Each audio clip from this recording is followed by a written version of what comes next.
Bonjour à tous, bienvenue. Ici le docteur Ibrahim, nous sommes au congrès d'endocrinologie, diabétologie d'Abidjan à sa 5e édition. Donc nous aurons des collègues comme invités qui répondront à certaines questions par rapport au diabète. Moi, je suis docteur Kouvi Koufi. Je suis endocrinologue et j'exerce au CHU Sylvanus Olympio de Lomé, donc Togo. L'endocrinologie, c'est... Merci docteur Ibrahim pour la question.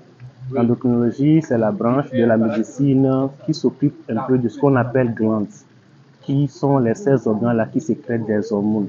Les hormones sont des substances sécrétées qui agissent sur des organes cibles situés à distance de ces glandes-là, mais par la voie sanguine. Merci. Maintenant, ce qui concerne les complications les plus fréquentes à long terme qu'on rencontre dans le diabète, il faut juste dire que le diabète, comme l'hypertension, c'est un gros facteur de risque de maladie qui peut toucher le cœur et les vaisseaux. À long terme, ça crée une obstruction au niveau de ces vaisseaux et puis ça aboutit souvent à ces complications-là. Dans la pratique, ce que nous, on en voit fréquemment, c'est les atteintes au niveau du rein qui peuvent passer des néphropathies jusqu'à aller aux insuffisances rénales.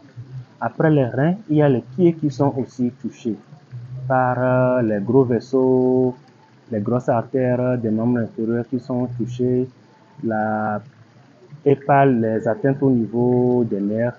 Une plaie peut survenir et mettre du temps à être cicatrisée. Et des fois même, ça ne se cicatrise même pas et on va à l'amputation malheureusement. Il y a aussi l'atteinte au niveau des yeux qui peut conduire vers la cécité, l'atteinte au niveau du cœur.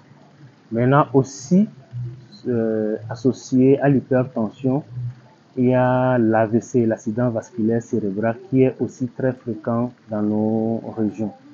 Donc, c'est en gros les complications qu'on voit couramment dans notre pratique. Maintenant, pour éviter ces complications, donc tout passe par déjà ne pas avoir le problème qui est le diabète. Donc, pour ça, il faut s'approcher des spécialistes, des gens qui s'y connaissent. Ne pas prendre les on-dit pour en faire sa pratique et tomber malheureusement dans le problème. Après, quand le problème survient, il faut savoir que derrière le problème, il y a ces complications-là. Donc, ne pas négliger le problème. Passer par une bonne prise en charge de ce problème-là. Et dans le suivi, il y a forcément ces organes dont on vient de citer les atteintes qui seront évaluées pour voir s'il y a une atteinte ou pas. Surtout respecter le suivi, bien observer la thérapeutique ou bien le traitement qu'on a institué et toujours être en contact avec son médecin traitant. Merci.